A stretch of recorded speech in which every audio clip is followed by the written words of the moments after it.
नमस्कार, स्वागत है आपका। आप देख रहे हैं मध्य भारत और मैं हूं आपके साथ श्रेया दीक्षित। वांसीगठन में विपक्ष के नेता राहुल गांधी के बयान पर केंद्रीय मंत्री शिवराज सिंह चौहान ने कहा, राहुल नेता प्रतिपक्ष है। नेता प्रतिपक्ष का पद जिम्मेदारी का पद है। मैं उन्हें याद दिलाना चाहता हूं, जब अटल बिहारी नेता प्रतिपक्ष थे तब कई मामलों में भारत का प्रतिनिधित्व तो अटल बिहारी वाजपेयी ने ही किया। देश के बाहर कभी भी विपक्ष के नेताओं ने देश की छवि खराब करने की कोशिश नहीं की। राहुल जी नेता प्रतिपक्ष हैं और नेता प्रतिपक्ष का पद होता है जिम्मेदारी का पद। मैं राहुल जी को याद दिलाना चाहता हूं, जब श्रीमान अटल बिहारी वाजपेयी जी नेता प्रतिपक्ष थे, मनमोहन सिंह जी प्रधानमंत्री, नरसिम्हा राव जी प्रधानमंत्री हुआ करते थे, नरसिम्हा राव जी, तब भारत का प्रतिनिधित्व अटल जी करते थे। कई मामलों में देश के बाहर कभी भी नेता प्रतिपक्ष ने देश की छवि खराब करने की कोशिश नहीं की। लेकिन ये ऐसे नेता हैं जो कुंठाग्रस्त हैं, लगातार तीसरी बार पराजय के कारण उनके मन में अंध बीजेपी संघ और मोदी विरोध बैठ गया है और वो विरोध करते करते देश के विरोध करने लगे। देश के बाहर कांग्रेस और बीजेपी नहीं होती, देश के अंदर हम मुद्दों पर लड़ सकते हैं, लेकिन देश के बाहर केवल भारत होता है। हम 100 और 5 अलग नहीं होते, 105 होते हैं। लेकिन लगातार राहुल गांधी जी देश की छवि खराब करने की कोशिश कर रहे हैं और देश की छवि खराब करने की कोशिश देशद्रोह जैसी सीमा में ही आता है। मैं भी गया था अमेरिका, मुझे उस समय मनमोहन जी प्रधानमंत्री थे, मुझे पूछा गया था, अमेरिका में पूछा गया था, क्या भारत के प्रधानमंत्री अंडर अचीवर है? मैंने कहा नहीं, वो भारत के प्रधानमंत्री है, कांग्रेस के नेता नहीं है और हमारा प्रधानमंत्री अंडर अचीवर नहीं हो सकता। एक भावना आखिर राष्ट्र प्रेम की होती है। और संविधान पर हमले किसने किए? इमरजेंसी कौन ने लगाई? संविधान को तार तार करने का पाप किसने किया? राहुल गांधी जी भारत जोड़ो यात्रा तो करते हैं, लेकिन ना तो भारत से जुड़ पाए, ना भारत की जनता से जुड़ पाए, यहां की संस्कृति, जीवन मूल्य और परंपराओं से जुड़ पाए। दुर्भाग्यपूर्ण है राहुल गांधी जी का यह व्यवहार। सर, आपने कहा देशद्रोह की श्रेणी में आता है, तो मतलब इसकी छवि खराब करना, लगातार आलोचना करना, यह क्या है भारत के बाहर? भोपाल के बरकतुल्लाह विश्वविद्यालय के दीक्षांत समारोह में राज्यसभा मंगू भाई पटेल और मुख्यमंत्री डॉक्टर मोहन यादव ने स्टूडेंट को डिग्रियां और मार्कशीट सौंपे। इस कार्यक्रम में उच्च शिक्षा मंत्री इंदर सिंह परमार ने भारत और अमेरिका की खोज करने को लेकर गलत इतिहास पढ़ाने की बात कही। परमार ने कहा कि भारत की खोज वास्को डिगामा ने नहीं की, बल्कि चंदन नाम के व्यापारी ने की, और अमेरिका की खोज कोलंबस ने नहीं, बल्कि हमारे पूर्वजों ने की है। लेकिन हमें गलत इतिहास पढ़ाया गया है।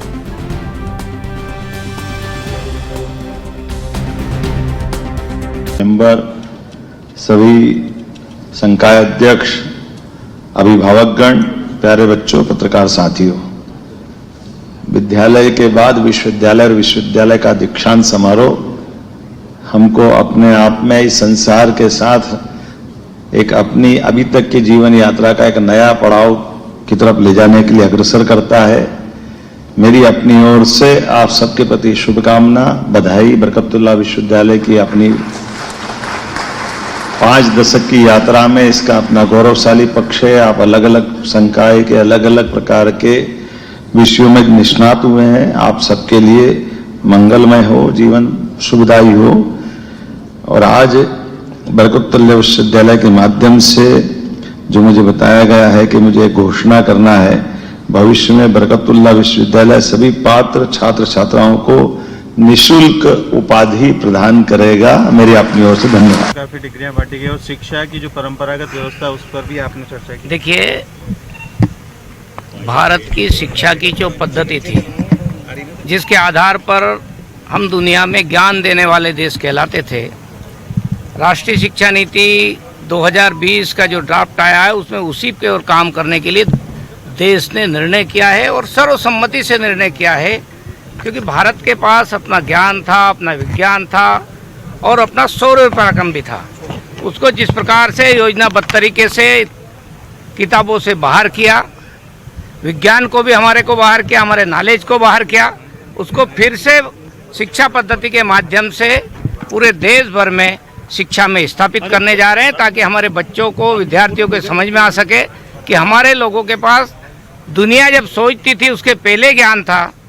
और मैं तो ये कहता हूँ कि जिन लोगों ने कहा कि इस देश के लोग पशुपालक हैं, गडरिये हैं, उन्हीं अंग्रेजों ने वेदों के बारे में जब बात कही कि ये लोग गुनगुनाते थे, वो ज्ञान नहीं है वेदों में। इसलिए मेरा कहना था कि उस समय का समाज हमारा शिक्षित समाज था, जो गडरिये भी, चारवाए भी, पशुपालक भी वेदों का गुणगान करते थे, मौखिक कंठस्थ करते थे।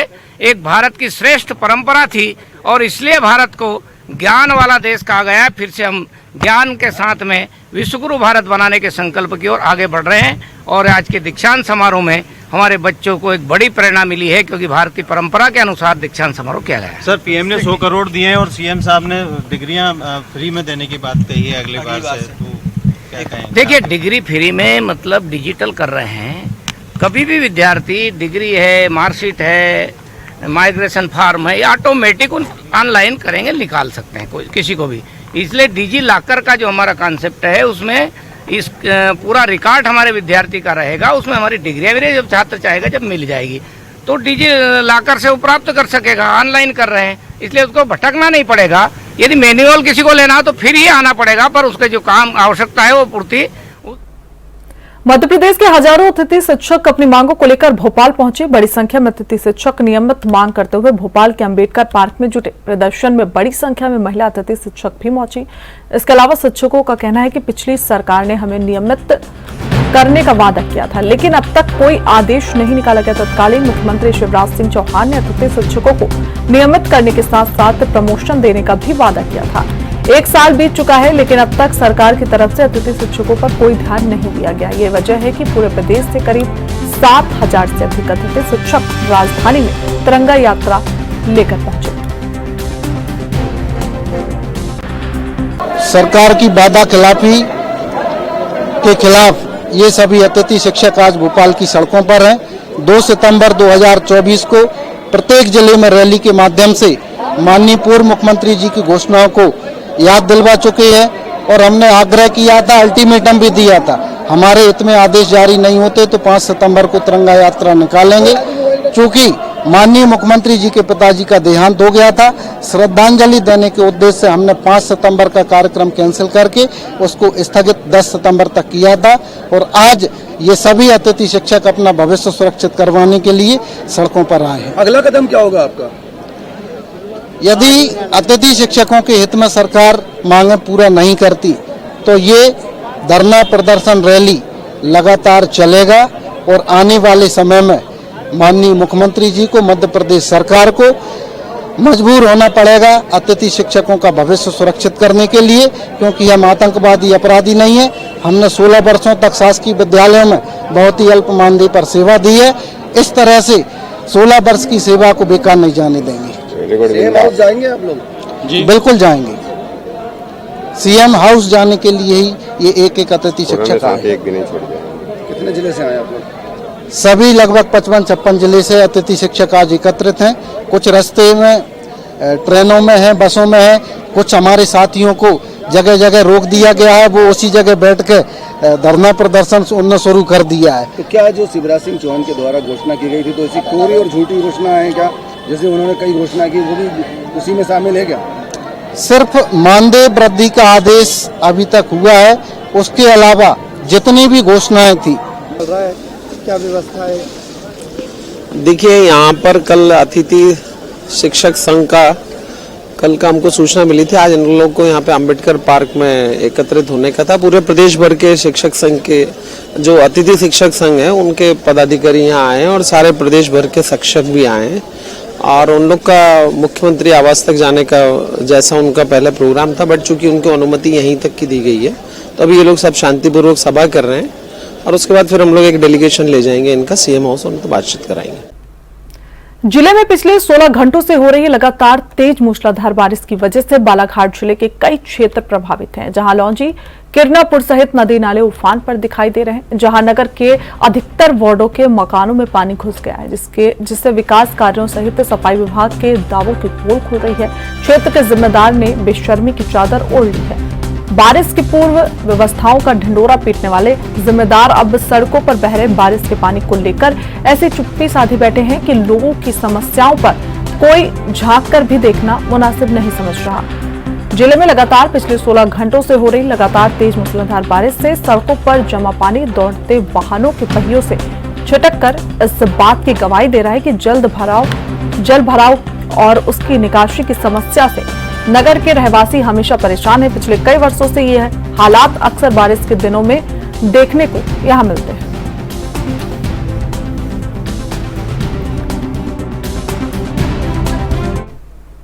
छत्तीसगढ़ के अंबिकापुर में आदिवासी युवक संदीप लकड़ा की हत्या और शव दफनाने के मामले में आरोपी फरार चल रहे थे। 2 मुख्य आरोपियों में से एक आरोपी को पुलिस ने गिरफ्तार कर लिया। मुख्य आरोपी की तलाश जारी है। पुलिस आगे की कार्रवाई कर रही है।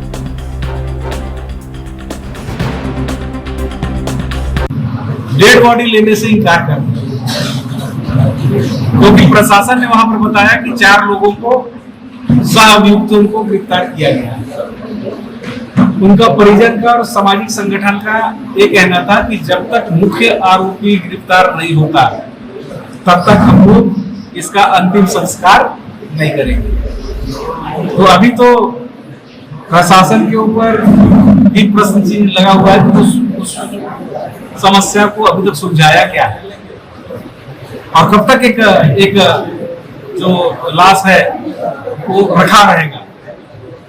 सभ्य समाज में इसको भी बहुत अच्छा नहीं मानते कि किसी का मृतक डेड बॉडी मृतक का पड़ा रहे और उसका अंतिम संस्कार ना हो।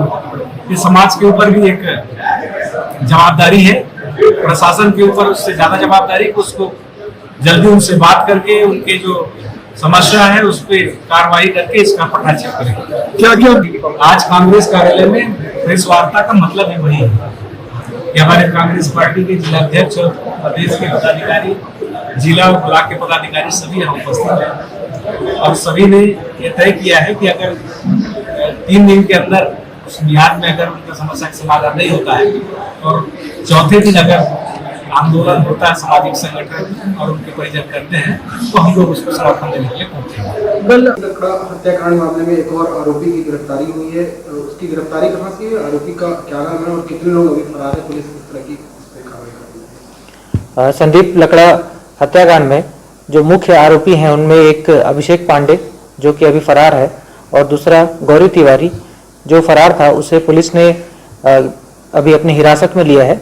उसकी गिरफ्तारी की जा रही है और उसे न्यायिक अभिरक्षा में भेजने के पश्चात पुलिस रिमांड भी लिया जाएगा। इसके साथ ही साथ जो आरोपी फरार हैं जैसे कि अभिषेक पांडे और राजा जो अभिषेक पांडे का ड्राइवर था, उसकी भी पुलिस तलाश कर रही है। जल्द ही हमें उसमें भी सफलता मिलने की आशा है। आरोपी को कहाँ से गिरफ्तार किए हैं? गौरी तिवारी को कोरिया से लाया गया था, जिसको गिरफ्तारी अभी पुलिस हिरासत में है। वो अभी गिरफ्तारी उसकी फॉर्मल गिरफ्तारी की जाएगी। नारायणपुर जिले में रात से झमाझम बारिश हो रही है। जगह जगह पानी ही पानी नजर आ रहा है। कई इलाके जलमग्न हो गए हैं तो कई घरों में पानी भी घुस गया। लोग देर रात से अपने घरों से पानी निकाल रात काट रहे हैं। आपको बता दें कि गरांजी मेन रोड सहित ग्रामीण इलाकों में पानी से हाल बेहाल है। वहीं नारायणपुर ओरछा मार्ग से बड़गांव पुल में जलस्तर बढ़ने, पिनगुंडा नाला में बाढ़ आने से आवागमन पूरी तरीके से प्रभावित हो गया है। वहीं नारायणपुर कोंडागांव मार्ग में बंधवा तालाब से पानी ओवरफ्लो होने के कारण NH 130D की सड़क से काफी तेज बहाव से बह रहा है, जिससे जाने वाले लोग परेशान हो रहे हैं और समाजसेवी लोगों को पार करने में मदद कर रहे हैं ताकि कोई अप्रिय घटना न घटे। इसके अलावा प्रशासनिक अमला इस दौरान नदारत दिखा।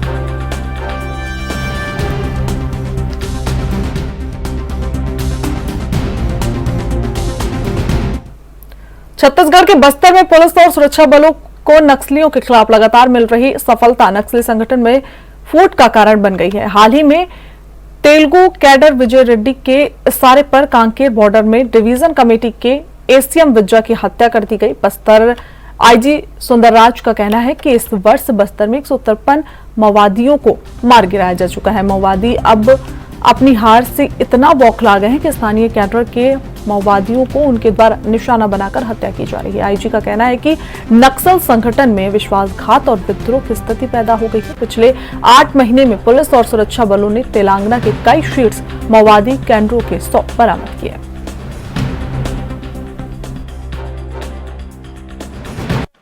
विगत लगभग 30-40 वर्षों से तेलंगाना, आंध्र प्रदेश, महाराष्ट्र, ओडिशा जैसे 12 राज्य के सीनियर माओवादी कैडर द्वारा बस्तर क्षेत्र के स्थानीय माओवादी कैडर को एक ह्यूमन शील्ड के रूप में इस्तेमाल करते हुए सुरक्षा बल के साथ मुठभेड़ के दौरान स्थानीय माओवादी कैडर को सामने करके पीछे से अपनी जान बचाकर भाग जाते हैं। लेकिन इस स्थिति के विपरीत वर्ष 2024 में हुई विभिन्न मुठभेड़ के पश्चात तेलंगाना राज्य के रहने वाला सीनियर माओवादी कैडर जोगन्ना, रणधीर, सागर एवं महाराष्ट्र, ओडिशा के रहने वाला अन्य सीनियर माओवादियों के कैडर के डेड बॉडी बस्तर संभाग के अंतर्गत मुठभेड़ के पश्चात रिकवर की गए थे।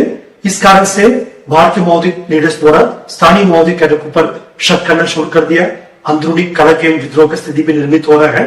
अभी हाल फिलहाल में 3-4 दिन पहले राजनौ कांकर बॉर्डर डिवीजन कमेटी का एरी कमेटी मेंबर दक्षिण बस्तर के निवासी विजय मरकाम को तेलुगु कैडर विजय रेड्डी के इशारे पर खुद उनके संगठन के कैडर द्वारा हत्या कर दिया गया। यदि इस प्रकार की परिस्थिति से बचना होगा, अभी भी हम स्थानीय माओवादी कैडर से अपील करना चाहते हैं, हिंसा छोड़कर शासन के समक्ष आकर आत्मसमर्पण करें और अपना जान बचा लें।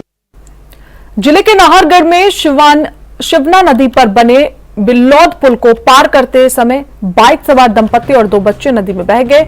इनमें एक बच्चे की उम्र महज 4 महीने थी। इन्हें बचाने 2 युवक कूदे तो वो भी नदी में डूब गए। स्थानीय लोगों ने किसी तरह एक बच्ची और एक युवक को बचा लिया। वहीं गोताखोरों की मदद से महिला और एक बच्चे का शव बरामद किया गया है। महिला के पति और बचाने वाले एक युवक की तलाश की जा रही है। पुल के ऊपर से अब भी पानी बह रहा है। हादसे में पीड़ित परिवार से मिलने आज प्रदेश के कांग्रेस अध्यक्ष जीतू पटवारी सीतामऊ तहसील के गांव मोरखेड़ा पहुंचे। इन्होंने शोक संतप्त परिवार को इस दुखद घड़ी को सहन करने के लिए ढांढस बंधाया।